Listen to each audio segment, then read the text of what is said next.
Hey guys, it's Sagar from TechWorks. I have been using the Redmi 5 Plus for the last 12 days and here is how my experience has been with it so far. I was actually traveling right since the day I received it, so I could not film or post its unboxing video for you guys. But here are all the things that you get inside the box.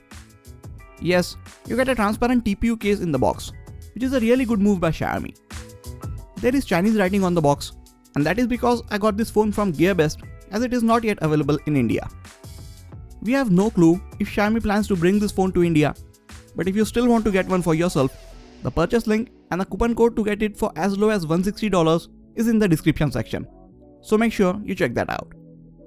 The coupon code is valid only on limited number of devices, so if you are interested in this phone, make sure to grab it while it is still available.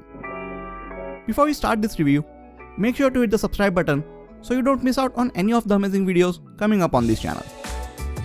First thing that you notice about the Redmi 5 Plus is its big and tall 5.99-inch IPS LCD display with 18:9 aspect ratio. And the display is rounded at all four corners. At a density of about 400 pixels per inch, the display is pretty sharp and you can easily view it outside. Maybe not in direct sunlight, but in most of the bright outdoor conditions. The bezel below the display is a bit bigger than the one at the top, but this lower bezel is not used for fingerprint sensor or navigation buttons. You don't get the capacitive navigation buttons, just the on-screen ones. I got this phone for about 12,000 rupees, but when you hold and look at it, it feels much costly than that. I have it in golden color, but it is also available in black, light blue and rose gold color options. This one has 4GB of RAM and 64GB of internal storage. But there is another variant with 3GB of RAM and 32GB of storage, and it comes at just under 10,000 rupees. The SIM card tray on the left can hold 2 nano SIM cards or 1 nano SIM card and 1 micro SD card. On the right side, we have the power and volume buttons. I'm not sure if these are made of metal, but they feel rigid and don't rattle at all. At the top, we have the IR blaster and a 3.5mm audio jack. And at the bottom, we have a micro USB charging port, microphone and a speaker grill. Having a micro USB port is a bit disappointing. It's 2018 and I think all manufacturers should use USB Type-C port no matter the price of the phone. From the back, it looks exactly like the Redmi Note 4. Everything, right from the aluminium back, placement of the fingerprint sensor and the camera, and the two pieces of plastic at the top and bottom, resembles the Redmi Note 4. Even the processor inside this new 5 Plus is Snapdragon 625, same as the one on the Redmi Note 4. So basically, the bigger display with 18:9 aspect ratio, camera, and the battery which is 100 mAh smaller are the only things separating this phone from the Redmi Note 4. Now there have been rumors that Xiaomi will be launching the Redmi 5 Plus in the rest of the world as the Redmi Note 5. But I really hope that is not the case. Don't get me wrong, 5 Plus is a really good phone at this price. But it is not enough of an upgrade from the Redmi Note 4 to be called its successor. Alright, let's come back to the 5 Plus for now. I really like the thin and longer form factor that these phones with 18:9 display bring along. With the subtle curves to the back at the edges, it fits and feels good in my hand. Fingerprint sensor at the back is extremely fast and accurate.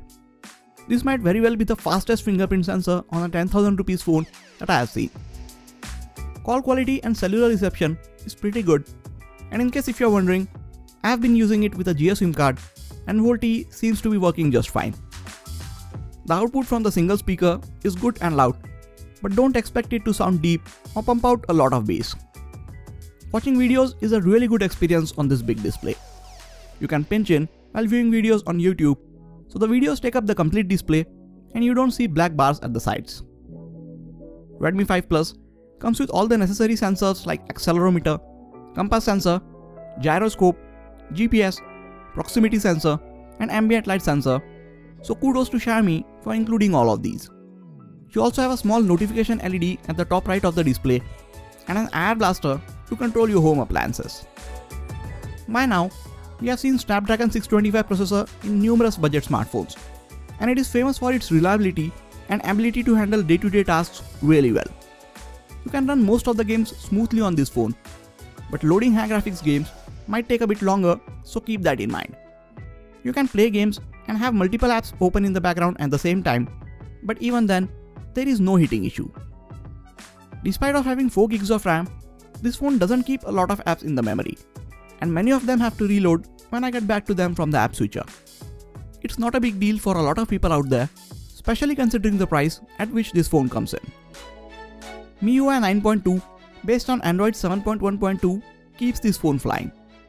I'm not a big fan of MIUI, but I still decided to use this phone without installing Nova Launcher, and after 10 to 12 days of using it, I think I can live with it. I really like the dual apps and dual spaces support that MIUI 9 provides right out of the box. Now the battery is 4000 mAh, which is a bit smaller than the Redmi Note 4, and this phone also has a bigger display, so the backup is not as good as it is on the Redmi Note 4. But it will still take you throughout a typical workday and then some. Just don't expect it to last for 2 days like the Redmi Note 4 does. It supports fast charging, so if you are using it with a fast charger, it can fully charge up in just about 2 hours.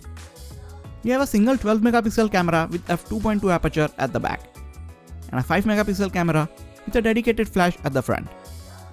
With a few other phones giving us dual cameras in this price range, having a single camera makes us feel like we are missing out on few of the features with this phone.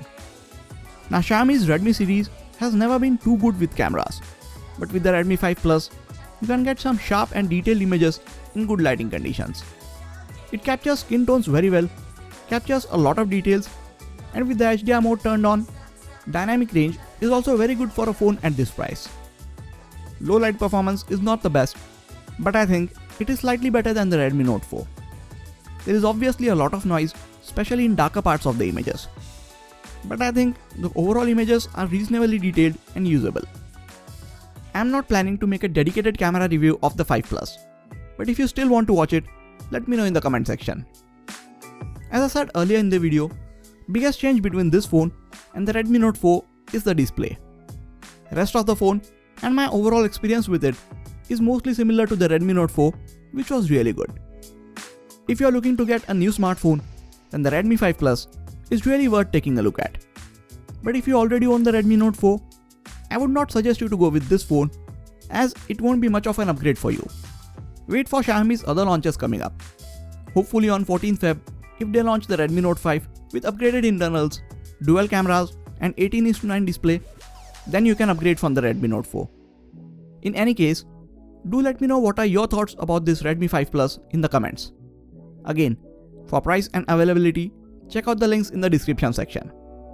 Please hit the like button if you enjoyed this video and subscribe to the channel for more quality tech videos like this. You can also check out some of the other videos from this channel. This has been Sagar, and I'll catch you guys in the next video. Take care.